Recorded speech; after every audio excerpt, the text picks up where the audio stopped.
यजुर्वेद जो है हमारे चारों वेदों में से दूसरा वेद है। इसे जो है कर्मकांड और यज्ञ विधि का वेद कहा जाता है। यजुर्वेद में यज्ञ के समय बोले जाने वाले क्रियात्मक मंत्र और विधियाँ दी गई हैं। यजुर्वेद का क्या अर्थ है? यजु का अर्थ है यज्ञ, पूजा या बलिदान, और वेद का अर्थ है ज्ञान। यजुर्वेद का अर्थ हुआ ज्ञान से यज्ञ से संबंधित ज्ञान का वेद। यजुर्वेद की प्रमुख विशेषताएं क्या हुई? इसमें गद्य और पद दोनों देखने को मिलते हैं। गद्य का अर्थ होता है जैसे आसान, और पद जो है हमारे श्लोक। गद्य जो होते हैं थोड़े सिंपल भाषा में होते हैं, जैसे हमारे निबंध हैं, हमारे नाटक हैं जो छंद मुक्त होते हैं, उनको गद्य कहा जाता है। और पद जो होते हैं छंद युक्त होते हैं, उसमें छंदों का प्रयोग होता है। और मंत्रों का प्रयोग यज्ञ करते समय किया जाता है। यजुर्वेद में क्या है कि मंत्रों का प्रयोग यज्ञ के समय किया जाता है। ठीक है। और इसमें ये वेद व्यवहारिक धर्म पर आधारित है।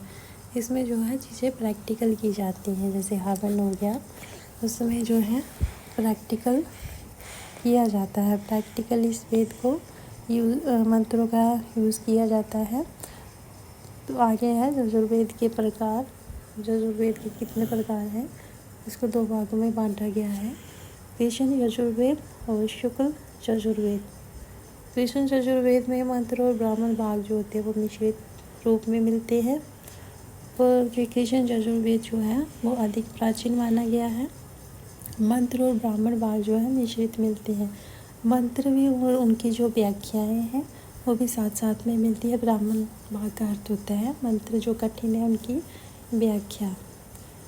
और जो है प्रमुख इसकी शाखाएं क्या है? तैत्तिरीय संहिता, मैत्रेयी संहिता और कट संहिता। वो जो शुक्ल यजुर्वेद है इसमें जो मंत्र और ब्राह्मण भाग हैं वो अलग अलग होते हैं। मंत्र अलग होते हैं और उनकी व्याख्या अलग अलग। ब्राह्मण भाग जो होते हैं वो अलग अलग होते हैं। ये अधिक जो है व्यवस्थित होते हैं, सुव्यवस्थित होते हैं। इसकी जो प्रमुख संहिता है वात्स्यायनी संहिता। और हैं यजुर्वेद की शाखाएं।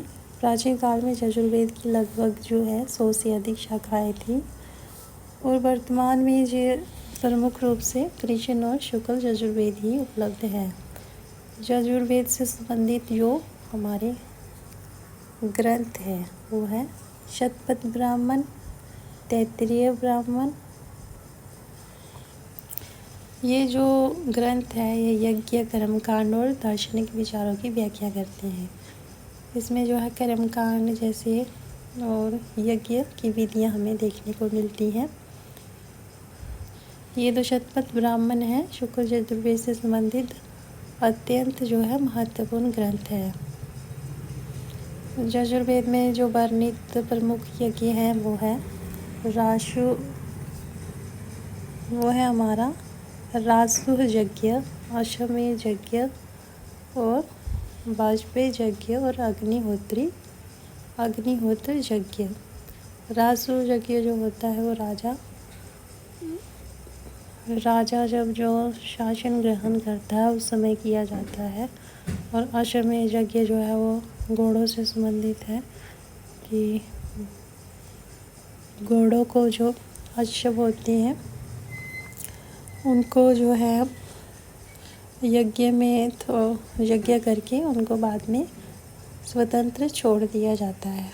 और जो फिर 1 साल बाद या 2 साल बाद जब वो अश्व मिल जाते हैं सही, तो फिर राजा द्वारा यज्ञ किया जाता है। वाजपेय यज्ञ भी इससे संबंधित ही है। और अग्निहोत्री यज्ञ जो है वो है कि अग्निहोत्री, इसमें अग्नि के द्वारा जो है यज्ञ किए जाते हैं। अग्नि में जो है अर्घ वगैरह दिए जाते हैं, जैसे इसमें घी डालना वातावरण की शुद्धि के लिए। जो है ये यज्ञ किए जाते हैं, ये यज्ञ ही होते हैं। और अगला है कि यजुर्वेद का महत्व। वैदिक कर्मकांड की आधारशिला। यज्ञ की संपूर्ण विधि का ज्ञान इसमें देखने को मिलता है। और प्रमुख जो इसके बिंदु है वो है कर्मकांड का वेद, और इसको जो पढ़ता है ऋषि उसे अदर्भ्यो कहते हैं। भाषा शैली जो इसकी है गद्य और पद्य है। शतपथ ब्राह्मण जो है सबसे महत्वपूर्ण ब्राह्मण ग्रंथ है इसका। यजुर्वेद की जो मंत्रों की जो व्याख्या है शतपथ ब्राह्मण जो सबसे इम्पोर्टेंट है। और इसका प्रमुख जो विभाजन है वो है कृष्ण यजुर्वेद और शुक्ल यजुर्वेद। तो यजुर्वेद वह वेद है जिसमें यज्ञ को करने की संपूर्ण विधि और कर्मकांड का विवरण मिलता है। तो यजुर्वेद में इतना ही यज्ञ से संबंधित वेद है। यजुर्वेद यजु का अर्थ ही यज्ञ होता है, पूजा करना। तो आज की वीडियो में इतना ही, और नेक्स्ट वीडियो में हम करेंगे सामवेद। Thank you.